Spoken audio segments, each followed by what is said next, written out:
इसे कहते पहले तो ये बताइए। हाँ जी। क्या क्या होता है स्वाध्याय?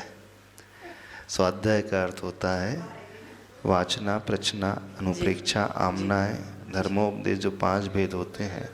मूल रूप से स्वाध्याय की जो परिभाषा आती है, अज्ञान का नाश, हानोपादान उपेक्षाश्च फलम ज्ञानस, अर्थात स्वाध्याय हमें इस प्रकार से करना है कि हमारे भीतर जो बुराइयां हैं, कमियां हैं, उनकी हानि हो, हमारे भीतर अच्छाइयों का आगमन हो और हमारे अज्ञान का नाश हो। प्राय व्यक्ति स्वाध्याय का नियम इस प्रकार से लेता है कि 4 पन्ने पढ़ना है, आधा घंटा पढ़ना है, बस पढ़ करके छोड़ देता है। तो स्वाध्याय इस प्रकार से नहीं, स्वाध्याय रिजल्ट ओरिएंटेड होना चाहिए, अर्थात हमारे जीवन में उसका क्या रिफ्लेक्शन आ रहा है ये ध्यान दिया चाहिए।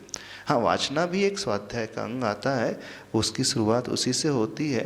तो यदि आप बाहर जा रहे हैं तो उस समय चिंतनात्मक अनुप्रेक्षा रूप स्वाध्याय कर सकते हैं। जो आपने इतने महीनों से पढ़ा है, आधा घंटा बैठ करके उसका चिंतन कर सकते हैं। आचार्य भगवान हमेशा कहते थे कि जैसे 12 भावना का चिंतन है, अथवा तत्वार सूत्र में एक सूत्र आता है, जगत काय स्वभाव संवेग वैराग्यार्थम। अर्थात इस संसार को जब कोई व्यक्ति खुली आंखों से देखता है तो संसार भी अपने आप में एक शास्त्र का रूप ले लेता है। स्वाध्याय मात्र शास्त्र पढ़ कर के ही होता है ऐसा नहीं है। संसार को की वास्तविकता को देख कर के यदि हमें संसार के दुखों से डर लगने लगे तो समझना वो स्वाध्याय है।